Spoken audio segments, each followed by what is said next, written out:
How's it going, everyone? So it is Saturday and it is a sunny Shetland, but I'm starting this video in my truck because it's pissing it down outside because I have managed to find the only rain clouds in Shetland today. It's a super day, there's no wind, lots of sun. I wanted to get out on the boat, but I have a different adventure in mind and we're going to a northerly point of Shetland. I've not really filmed it before, but I want to get over there. It's called ISLE of UYEA. It's a little island, and the beach is shown on low tide. Basically, it's an amazing beach. I remember there being loads of seals, just amazing views. I do have the dive gear as well. I've also brought Meg along, and we're hoping to camp for the night as well. We're also really hoping right now that the clouds clear up because we want some sun. We think we can see some blue behind it, but we're just gonna find out. Right now we do have a long off-road track to get there, which I will take you every step of the way. Hopefully it all goes okay, and I'd love to get the drone up if the rain goes away as well. It's raining.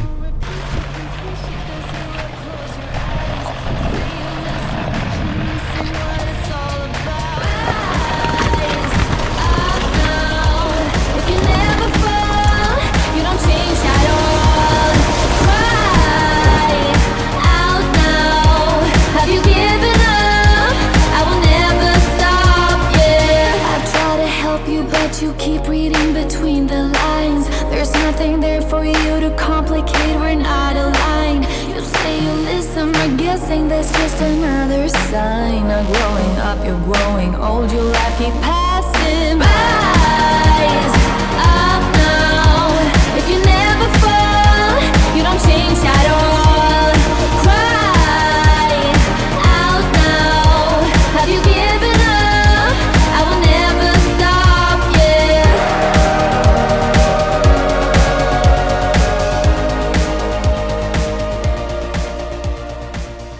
Well, we successfully made it down the track and we had maybe 20 minutes or half an hour without rain, and we finally got to the end. Started raining again, but there's blue clouds in sight. So hopefully once we have some food, we're gonna go out and do some exploring and find where we want to put the pickup to camp. And also if we're gonna be able to get in the sea looks flat, calm, but I know that it can be quite tidal here, so I'm gonna go double check everything before we actually get in the water. It's worth making a proper plan before you do anything like that. Definitely diving around Shetland, the tides and the sea is pretty ruthless up here, but it's amazing, so it's worth it, worth doing that extra little bit of information finding and getting out there. So we're gonna get some grub and we'll be out. Despite the rain not stopping, we've ventured out. The pickup's up there somewhere. We're hoping it clears up. Got blue sky to where we technically are, and then you can see all the clouds behind me. And up that way, you can see Featherland. That's the most northerly point of mainland Shetland. And then in the background is ISLE, which is an island. And then further north is Untapped, and then Flugger, which you know I've talked about. But the seas are looking pretty calm here, definitely on this southerly side of the point. So fingers crossed we might be able to get in here, and fingers crossed the rain will stop. So I just walked up to here and I forgot how amazing this place was, so I'm going to redo it and you can watch too.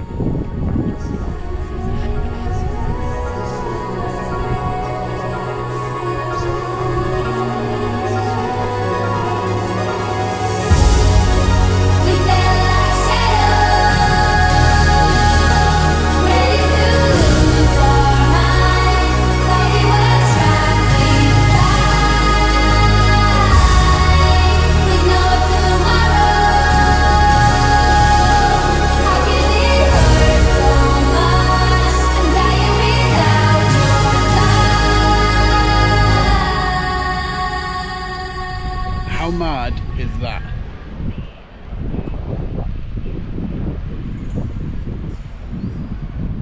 Now I know the tide does come ripping through here at high tide. You can see it kind of coming over, so I'll double check everything before I'm going to get in, because we need to get back out.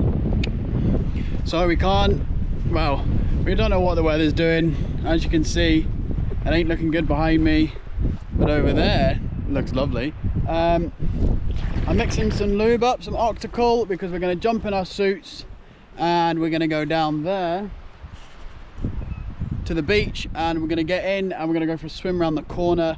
There's no tide on for a bit and the tide's going out, so there's no chance of it rushing over this beach and sucking us to and fro. Basically, that's what I was worried about, because I have been here and I've just seen it coming through here like a river. So I've checked the tides, we're going to jump in. We're still going to play it pretty safe and go around the rocks, because I've never been here. And again, still taking it easy, but it looks amazing in there, so absolutely frothing. Time to lube up.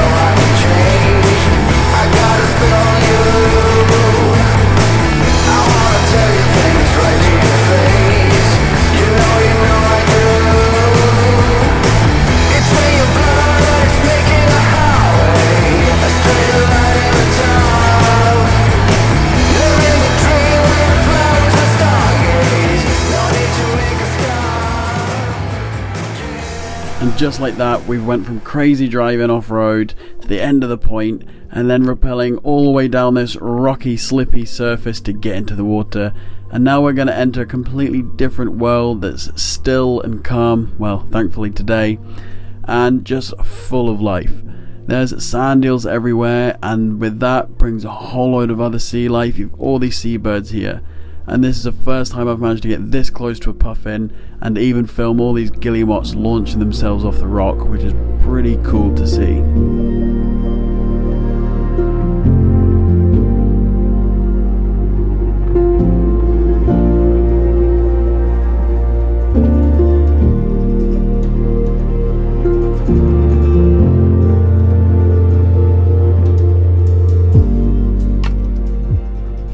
Now I couldn't come all this way without bringing the spear gun and giving it a shot to find some fish. With the sinuses getting better day by day, I couldn't help myself but go down and find the deeper drops to see if there's any fish. Unfortunately, with the lack of good visibility and maybe just being a bit early in the season or just the wrong spot, I didn't find any fish willing to shoot.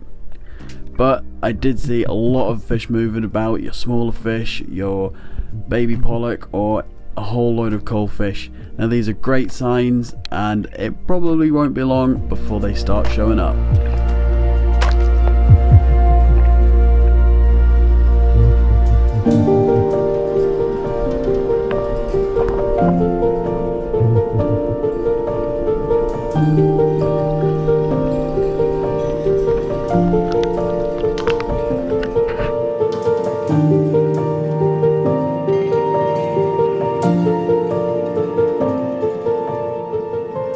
Now this is the way it usually goes, especially finding new spots. It takes a long time before you really find the fish and learn the terrain, but there's no shortage of good diving around these spots anyway. But with the lack of fish, I'm getting a little bit bored and I want to go for a real explore, so we head right into the cliffs and the caves to see what we can find, and fair to say, it did not disappoint.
This has to be one of the best things about Shetland. The crazy terrain, the rugged cliffs, it all just puts it out there and you never know what you're going to find. Like, these hidden gullies and caves are just some of the best diving you can get, and it's pretty out of this world, to be honest.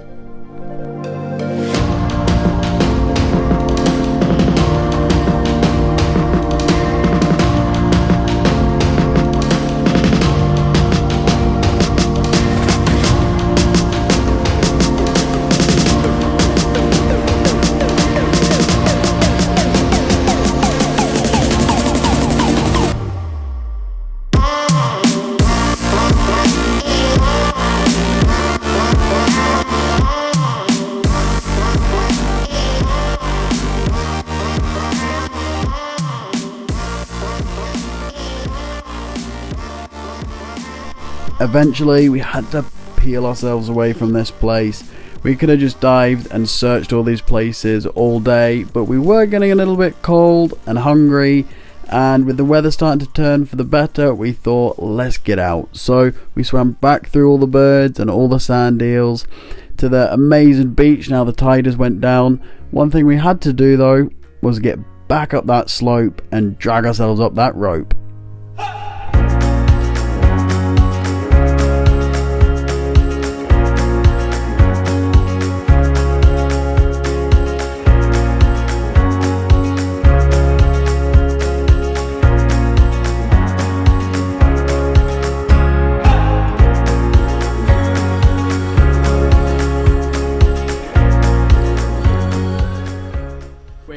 Out the water, the sun looks like it might be coming out even though it's pissed it down the whole time.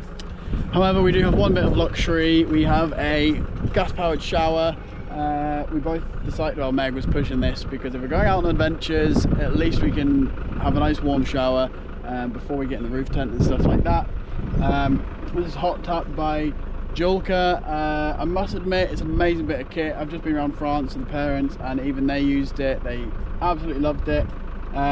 You've got your gas, your hot water where it comes out, and then your pump where it comes in, and it's just 12 volt into the pickup, which is where I've got it running at the minute, and the pump is just up here, and then I've got my water jumps in the back of the pickup set up there, and all you have to do is hopefully turn the pump on. As soon as it hears water, you can hear it click, light, and this thing gets to like 47 degree heat, so it's pretty warm. So I'm gonna have a nice warm shower and then eat food because I'm bloody hungry. All showered and warm and everything's set up. I'm going to move the pickup a fair few times because the shower's one side and then I've put the tent opens the other side basically. We're all set up, we've got a kettle going, there's a cup of tea time, and we're also going to get some food on, which in the event of no fish, I did pack some venison this time, so we're going to cook something rough and ready up with that. But for now, tea time. So it's cooking time. There's not really a bad view at the kitchen, is it?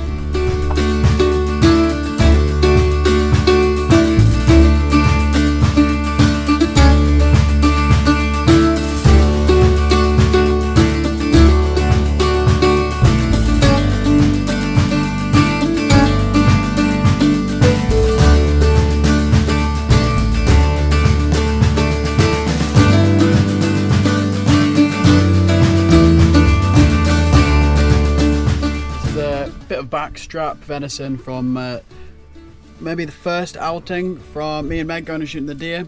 I have a new deer in the freezer as well. Oh dear. So I'm looking forward to cooking this up. I'm just going to do it quick and ready because we're pretty hungry and nothing special. Quick deer coming up.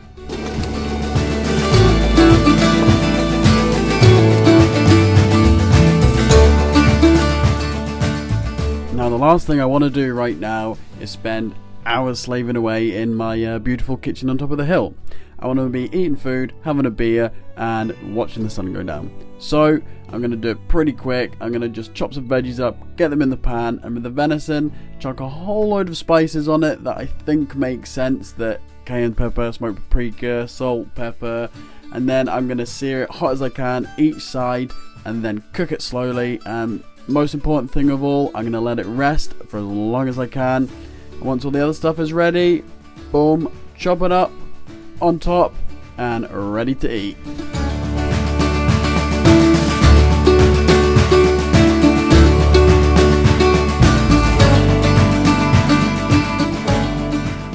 There you have it. Some Asian-y, venison-y, ricey bamboo shoot dish. Yeah. Well guys, I am going to leave you here. We've just been for a little explore. We wanted to try and get to a different beach, but we couldn't get down the cliff. We didn't deem it safe, really. If I had a rope, I'd probably give it a go. And we've made it back just in time, because the tide is coming in on this beach there. All you need to know is I now have a wet foot and Meg doesn't. Smart move. I tried to jump and my other foot gave up. Anyway, thanks for watching this episode. It was a bit of a spur of the moment. Unfortunately, there was a lot of rain and stuff like that, but we still had an absolute blast. It's another one of those dive locations where I need to and want to come back and do a lot more, because I just feel there's so much more to offer here. But now I know it's possible and we can do it, and it's an amazing place. So thanks for watching, and if I start filming again in the morning, I'll see you in the morning. So have a good evening, and I'll see you all soon.